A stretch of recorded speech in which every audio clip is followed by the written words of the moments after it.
The galaxy was vast, ancient, and brimming with civilizations that stretched across the stars. Empires rose and fell over millennia, their names fading into the whispers of time. But among them, one truth remained universal: humanity was an afterthought.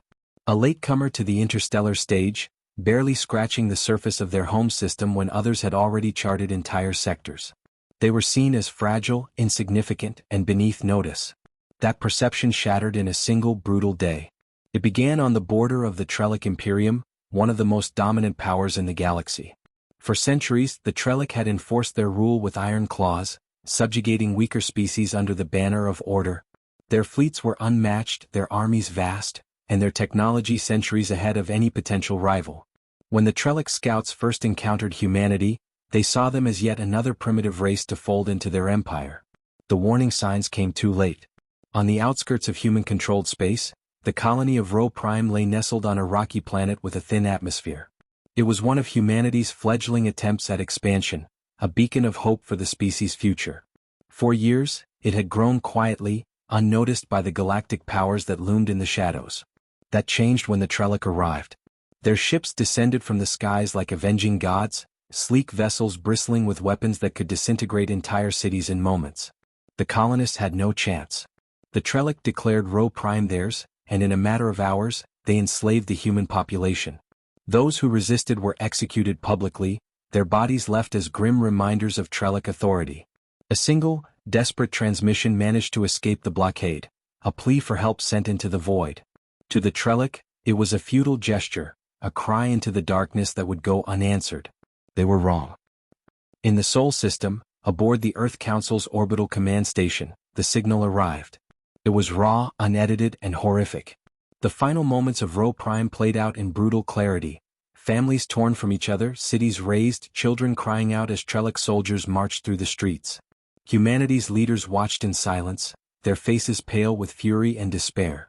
The room erupted into chaos. Advisors argued, diplomats scrambled for solutions, and military officers called for immediate action. But the debate was short-lived. In the end, the decision came from General Cale Andrus, a towering figure known for his unyielding resolve. "This is no longer a negotiation," he said, his voice cutting through the noise like a blade. "This is war." Humanity mobilized with a speed and determination that caught even their own allies by surprise. Earth's factories roared to life, churning out ships, weapons, and armor at an unprecedented rate. The colonies unified under a single banner, their differences set aside in the face of a common enemy. The United Terran Fleet, a force once considered defensive and small, swelled to become an armada unlike anything humanity had ever fielded before. But what truly set humanity apart wasn't their technology or numbers, it was their mindset. The galaxy had always seen war as a ritual, a calculated dance of strategy and restraint. Battles were fought with precision, targeting military assets while minimizing civilian casualties. To do otherwise was considered barbaric, even among the most ruthless empires. Humanity, however, had no such qualms. When the Terran fleet emerged from hyperspace on the edge of Trellic territory, their arrival was met with laughter. The Trellic warlords saw them as insects, a minor annoyance to be swatted aside. They sent a single cruiser to intercept the humans, confident it would be enough. The humans responded by obliterating it. The Terran ships were bristling with experimental weaponry, technologies developed in desperation and perfected in secrecy. Kinetic lances that could punch through energy shields, fusion torpedoes that created miniature stars on impact, and railguns that could tear through hulls like paper. The Trellic cruiser didn't stand a chance. It was reduced to a smoldering wreck before its crew could even raise the alarm. Humanity didn't stop there. The fleet moved with terrifying efficiency, targeting Trellic supply lines, outposts, and colonies. They left no survivors. The message was clear: this was no mere rebellion. It was vengeance. On the bridge of the Terran flagship Resolute Dawn, General Cale Andrus surveyed the battlefield through the ship's holographic display. The system of Helverin, once a bustling Trellic trade hub, was now a field of debris. The remains of Trellic warships floated aimlessly, their fires flickering out in the vacuum of space. "Status report," Andrus commanded, his voice calm despite the carnage around him. "Enemy fleet neutralized," replied Captain Vera Locke, standing at his side. "Minimal losses on our end. The colony below is uninhabitable." Andrus nodded grimly. The Helverin colony had been a strategic target, a key supplier of resources for the Trellick war machine. When the humans attacked, they didn't just aim for the military outposts, they targeted the entire planet. Orbital bombardments leveled the cities, leaving nothing but craters and ash. It wasn't just war. It was total annihilation. Locke hesitated before speaking again. Sir, we're receiving reports of surrender signals from surviving Trellick ships. They're requesting mercy. Andrus's expression didn't change. Mercy, he repeated as if testing the word. He turned to the communications officer. Broadcast this to all channels? The officer nodded and Andrus stepped forward, addressing the fleet and their defeated enemies. This is General Cale Andrus of the United Terran Fleet. To the Trellick Imperium, your mercy died with the first child you enslaved on Rho Prime. There will be no negotiations. No treaties. No survivors. You brought this war to our doorstep and now we will burn yours to the ground. The broadcast ended and Andrus turned back to Locke. Destroy the remaining ships, he ordered. Yes, sir. The Resolute Dawn's weapons lit up, and the last of the Trellick fleet was reduced to glowing debris. Across the galaxy the news spread like wildfire. Empires that had once ignored humanity now watched in horror. The Trellick Imperium, a civilization that had ruled unchallenged for centuries, was now on the defensive. And at the heart of it all was a species that fought with a brutality the galaxy had never seen before. But for humanity this was just the beginning. In the halls of the Earth Council, new strategies were already being discussed. Plans to strike deeper into Trellick territory, to dismantle their empire piece by piece. The message was clear. Humanity would not stop until the Trellick were nothing more than a cautionary tale, a reminder of what happened to those who underestimated the Terrans. As the Resolute Dawn prepared to jump to its next target, Andrus stood alone on the bridge, staring out into the void. He knew this war would cost humanity dearly. Friends would fall, cities would burn, and sacrifices would have to be made. But he also knew this. When the dust settled, the galaxy would remember the name of humanity. Not as prey, not as servants, but as the most dangerous force it had ever encountered. And for those who still doubted, Andrus had one final message. Let them tremble, he said quietly, his voice carrying the weight of a species' wrath. Let them fear us. The galaxy had never seen a species like humanity, unrelenting, unyielding, and now unchained. The assault on the Trellick systems continued with ruthless efficiency, each strike leaving a scar that no amount of time could erase. What had started as a campaign of vengeance was rapidly becoming a campaign of annihilation. The Trellick Imperium, once considered the pinnacle of military dominance, found itself on the back foot, struggling to comprehend the ferocity of its new enemy. On the planet Vorther Prime, the Trellick were preparing their counterattack. The world was a fortress, surrounded by orbital defenses, shielded cities, and fleets stationed in geosynchronous orbit. It was the linchpin of the Trellick war machine, a planet they believed unassailable. For centuries, no enemy had dared set foot on its surface. Until now. The human fleet arrived in the Vorther system without warning. 30 warships, bristling with experimental weaponry, dropped out of hyperspace and immediately began their assault. The Trellick defensive fleet scrambled to respond, but it was chaos from the start. Humanity had no interest in drawn-out skirmishes or tactical maneuvering, they came to destroy. Kinetic lances tore through Trellick cruisers, their impacts so powerful they left gaping holes in the ship's hulls. Railgun slugs traveled at near-light speeds, slicing through shield generators and splitting vessels in half. Fusion torpedoes turned entire squadrons into clouds of glowing debris. The Trellick commander, High Admiral Velkarish, barked orders from the bridge of the Corethus Ascendant, the largest and most heavily armed battleship in the fleet. Focus fire on their flagship. Overwhelm their shields and cripple their engines. But the human fleet wasn't playing by the galaxy's rules. Their ships moved with a level of coordination that was almost unnerving, like extensions of a single mind. And at their center was the Resolute Dawn, its weapons tearing through the Trellick lines like a scythe through wheat. Inside the Resolute Dawn, General Cale Andrus stood in the war room, surrounded by holographic projections of the battle. Each glowing display showed a different section of the battlefield, every ship marked with precision. His officers worked tirelessly at their stations, issuing commands and adjusting tactics in real time. Admiral Reynolds, Andrus said, turning to his fleet commander. Status of the orbital defenses? 5 down, 6 remaining, Reynolds replied, his voice calm despite the chaos outside. We're targeting the planetary shield generator now. ETA for shield collapse is 3 minutes? Andrus nodded. Good. Once the shields are down, initiate the ground assault. No delays. Reynolds hesitated for a moment. General, we've received another transmission from the Trellick. They're requesting terms of surrender. They're offering? No, Andrus interrupted, his tone leaving no room for argument. Reynolds swallowed hard. Understood, sir. Andrus's eyes flicked back to the holograms. He could see the desperation in the Trellick's movements, their fleet breaking apart under the relentless assault. But he felt no pity. The images of Rho Prime's destruction were seared into his mind, a constant reminder of why they were here. Mercy is a luxury we can't afford, Andrus muttered to himself. On the surface of Vorther Prime, the cities were in turmoil. The planetary shield, a massive energy barrier that had protected the world for centuries, flickered and failed under the concentrated fire of the Terran fleet. For the first time, the skies above Vorther were filled with enemy ships. Dropships descended in waves, their engines roaring as they pierced the atmosphere. Each one carried squads of human soldiers clad in advanced combat armor, their weapons designed to tear through anything in their path.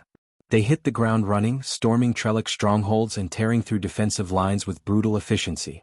Commander Aaron Hayes led the charge on the city of Caltheros, the largest metropolis on Vorther Prime and the heart of its military operations. Her squad moved with precision, sweeping through the streets and clearing buildings one by one. Trellick soldiers, once known for their fearsome reputation, fell like leaves in a storm. Hayes paused at an intersection, her visor scanning for threats. Status report, she barked. Eastern sector secure, came the voice of her second-in-command, Sergeant Malik. Resistance is collapsing. They're falling back to the Citadel. Hayes smirked beneath her helmet. Let them. They'll find no sanctuary there. The squad pressed forward, their armored boots thudding against the ground. Civilians cowered in the shadows, their eyes wide with terror as the humans passed. Hayes ignored them, her focus solely on the mission. In the Trellick Citadel, chaos reigned. Military officers shouted over each other, scrambling to organize a last stand. Governor Trelan Varys, the planetary leader, stood at the center of the command room, his confidence eroding with every report. Where is Admiral Velkarish? Varys demanded, his mandibles clicking in agitation. A junior officer hesitated before answering. The fleet is gone, Governor. The humans have. The doors to the command room burst open, and a squad of Terran soldiers stormed in, their weapons raised. The Trellick officers reached for their sidearms, but it was over in seconds. Hayes and her squad moved like predators, each shot precise and deadly. Varys stumbled back, his eyes wide with disbelief. You dare invade Vorther Prime?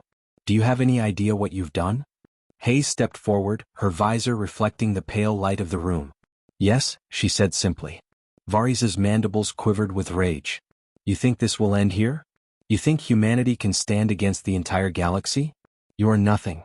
You are. Hayes silenced him with a single shot, her weapons report echoing through the room. The governor's body crumpled to the floor, lifeless. She turned to her squad. Mission complete. Begin extraction. As the last Terran dropships ascended into the sky, Vorther Prime burned. The once mighty fortress world was a graveyard, its cities reduced to smoldering ruins. The message was clear: humanity was no longer content to survive, they would dominate. From the bridge of the Resolute Dawn, Andrus watched the flames consume the planet below. He felt no triumph, only the cold satisfaction of a mission accomplished. Another system falls, he said quietly. But the war is far from over. Reynolds approached, his expression grim. General, our scouts report that the Trellick are mobilizing reinforcements from the core worlds. They're gathering everything they have for a counteroffensive. Andrus turned to face him, his eyes steely. Let them come. We'll show them what it means to challenge humanity. The Terran fleet began to move, engines flaring as they prepared for their next jump. The galaxy trembled as humanity's war machine pressed forward, unstoppable and unrelenting. And for the first time in its long history, the Trellick Imperium knew the true meaning of fear. The Trellick Imperium, once an empire of unshakable dominance, was crumbling faster than its rulers could comprehend. Humanity's relentless campaign had burned through their frontier worlds, crippled their trade routes, and reduced their proudest strongholds to ashes. And yet, this was not just a war against the Trellick anymore, it was a war against the galaxy. The sheer ferocity of humanity's actions had sent ripples of terror through every corner of known space. Civilizations that had once dismissed humanity as insignificant began to see them as a threat to the galactic order itself. The Galactic Concord, a coalition of the galaxy's oldest and most powerful civilizations, called an emergency summit to decide on a response. For the first time in millennia, ancient rivalries were put aside. Humanity was no longer fighting a single empire. They were fighting the galaxy. On the bridge of the Resolute Dawn, General Cale Andrus stood before a holographic projection of the galaxy. The display was filled with red markers, enemy fleets, fortified systems, and newly formed alliances, all converging with one purpose: the annihilation of humanity. "They're uniting against us," Captain Vera Locke said grimly, standing at Andrus's side. "Trellic reinforcements are massing in the Kareth sector. We've confirmed Concord fleets moving into neighboring systems. They're preparing to strike from all sides." Andrus stared at the projection, his expression unreadable. "Good," he said finally. Locke blinked. "Good?" Andrus turned to face her, his voice firm. "They're giving us exactly what we need. A single front. If they want to unite, we'll remind them why they feared division in the first place. Humanity thrives under pressure, Captain. Let them come." The Kareth sector became the stage for one of the largest battles the galaxy had ever seen. The Concord fleet was a coalition of dozens of species, each contributing their most advanced ships and warriors. Thousands of vessels filled the void, their formations stretching across entire star systems. At the center of the fleet was the Concord flagship, the Eternal Vigil, a behemoth of a vessel equipped with weapons and shields powered by ancient technologies. It was a symbol of the galaxy's unity, a reminder that no single species could stand against such overwhelming power. Humanity disagreed. The Terran fleet emerged from hyperspace with precision, their ships arranged in tight, aggressive formations. Though vastly outnumbered, they moved like a blade cutting through water, their every action deliberate and coordinated. The Resolute Dawn led the charge, its weapons glowing with the energy of experimental power cores that no other species had dared to attempt. Admiral Rainer Vesh of the Concord fleet watched the Terran ships with a mix of awe and unease. "Begin the assault," he commanded, his voice steady. "Crush them before they can advance." The first wave of Concord ships surged forward, a wall of firepower that could annihilate entire planets. Humanity didn't flinch. The battle was chaos, a symphony of destruction on a scale unimaginable. Concord ships rained plasma fire, missile barrages, and particle beams on the human fleet, but the Terran vessels moved with impossible speed and precision. Advanced countermeasures deflected or absorbed incoming fire, while their return strikes were devastatingly accurate. The Terran railguns tore through Concord cruisers, their kinetic slugs obliterating entire sections of hulls. Fusion torpedoes created massive explosions that sent shockwaves rippling through the enemy lines. And then there were the Eviscerators, human strike ships equipped with cutting-edge cloaking technology. They appeared out of nowhere, striking critical systems before vanishing into the void. On the Resolute Dawn, Andrus watched the carnage unfold, his focus unwavering. "Target the Eternal Vigil," he ordered. Locke hesitated. "Sir, it's at the heart of their formation. We'll be exposing ourselves to—" "Do it," Andrus said, cutting her off. "If we take out their flagship, the rest will crumble. Humanity doesn't retreat." The Resolute Dawn surged forward, its engines flaring as it plowed through the enemy lines. Concord ships scrambled to intercept, but the Terran fleet followed their flagship with unrelenting force. The humans tore a path through the battlefield, leaving destruction in their wake. On the Eternal Vigil, Admiral Vesh felt the tide turning. His fleet, so confident mere hours ago, was collapsing under the weight of humanity's assault. "Focus all firepower on their flagship," he shouted, his voice tinged with desperation. "It must not reach us." The Concord ships obeyed, unleashing a torrent of firepower that lit up the void. The Resolute Dawn shook violently as it took hit after hit, its shields flickering dangerously. "Shields at 30%. Locke reported, gripping the edge of her console. "We can't hold this trajectory." "We don't need to," Andrus replied. "Launch the Judgment Protocol." Locke's eyes widened. "Sir, that weapon hasn't been tested." "We don't have time for tests," Andrus snapped. "Do it now." The Resolute Dawn's weapons array shifted, its forward section opening to reveal a massive cannon glowing with unstable energy. The Judgment Protocol was humanity's most dangerous and untested weapon, a concentrated antimatter beam capable of tearing through any known material. As the Resolute Dawn drew closer to the Eternal Vigil, the cannon fired. The beam tore through the void, a blinding column of light that pierced the Eternal Vigil from bow to stern. The Concord flagship shuddered violently, its shields disintegrating in an instant. Explosions rippled through its hull as its power core went critical. Admiral Vesh stared in disbelief as his ship's systems failed one by one. This isn't possible? The eternal vigil erupted in a massive explosion, its debris scattering across the battlefield. The shockwave knocked nearby ships off course, sending several careening into each other. With their flagship destroyed, the Concorde fleet began to falter. Panic spread through their ranks as ships broke formation and attempted to retreat. The Terran fleet showed no mercy. They pursued the fleeing vessels, cutting them down one by one. Hours later, the battlefield was silent. The once mighty Concorde fleet was nothing more than a graveyard of shattered ships and drifting bodies. Humanity had done the unthinkable, they had defeated the united forces of the galaxy. On the bridge of the Resolute Dawn, Andrus stood amidst the wreckage of his ship's command center. Sparks flew from damaged consoles and the air was thick with smoke, but he remained standing, his gaze fixed on the holographic map. "They'll come again," Locke said quietly, her voice tinged with exhaustion. Andrus nodded. "Let them. We've shown them what humanity is capable of. And when they return, we'll be ready." The Terran fleet began to regroup, their engines igniting as they prepared to move to their next target. Across the galaxy, the name of humanity was whispered with fear and reverence. They were no longer the afterthought of the stars, they were a force that could not be ignored. And as the Resolute Dawn vanished into the void, Andrus's words echoed in the silence. "We don't stop. We don't forgive. We don't forget." The Concorde's defeat at Kareth sent shockwaves rippling through the galaxy. Entire civilizations, once confident in their unity and strength, now found themselves fractured by doubt.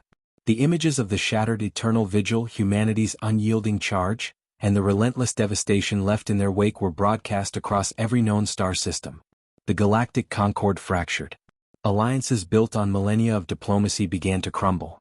Fear took root in the hearts of the galaxy's leaders, forcing them to turn inward. They fortified their home systems, abandoning border worlds and distant colonies in an attempt to shield themselves from the inevitable. But humanity wasn't interested in their borders. Humanity didn't care about their desperation. Humanity had one mission: total retribution.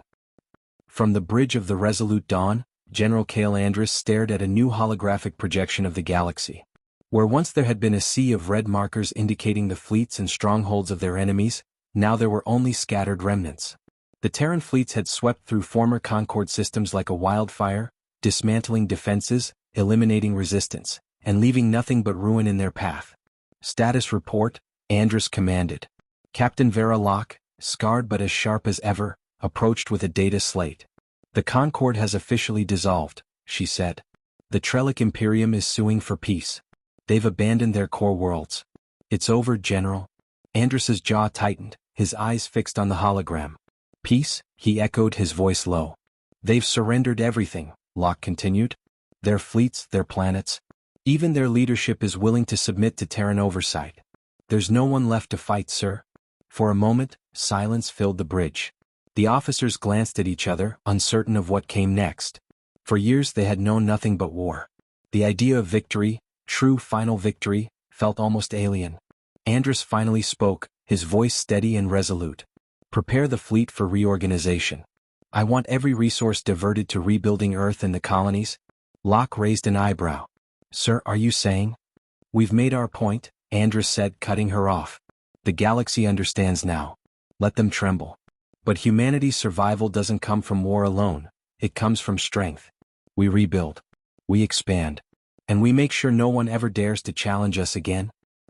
On Earth, the fires of industry roared to life once more. The battered remnants of humanity's population poured their efforts into rebuilding their world, their cities, and their society. New orbital platforms were constructed to replace those destroyed by the Trellic. The scars of the past were not erased but embraced, a reminder of the cost of survival. In the newly formed Terran Council, representatives from the colonies and the fleets debated the future of humanity. Some called for further expansion, to claim the worlds abandoned by their enemies. Others urged caution, warning against the dangers of overextending. But there was one point on which they all agreed: humanity would never again be caught unprepared. Meanwhile, across the galaxy, the name Terran became a whisper of dread. The once great Trellic Imperium fractured into a dozen splinter states, its people scattered and leaderless. Species that had once scorned humanity now watched the dark void of space with unease, wondering if the Terran fleets would one day return. The shattered remnants of the Concord struggled to find their footing.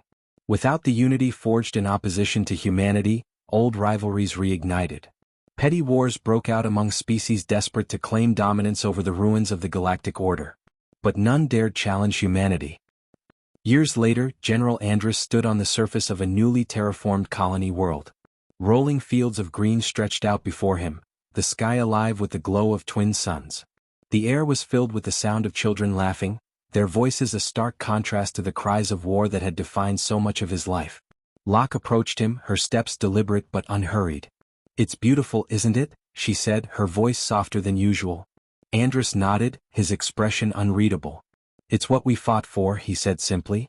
Locke smiled faintly. "So what now? No enemies on the horizon, no fleets at our doorstep. Is this peace?" Andrus looked out at the horizon, his eyes distant.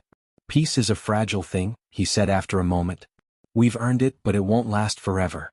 Someone, somewhere will challenge us again. And when they do?" He turned to face her, the fire in his eyes undimmed. "We'll be ready." The galaxy would never forget the war so brutal that it redefined the stars themselves. From the ashes of Earth's destruction had risen a force that no empire could defeat, a species that had reshaped the very balance of power. Humanity's name became legend. For some it was a story of vengeance and wrath. For others it was a warning. But for humanity it was a promise.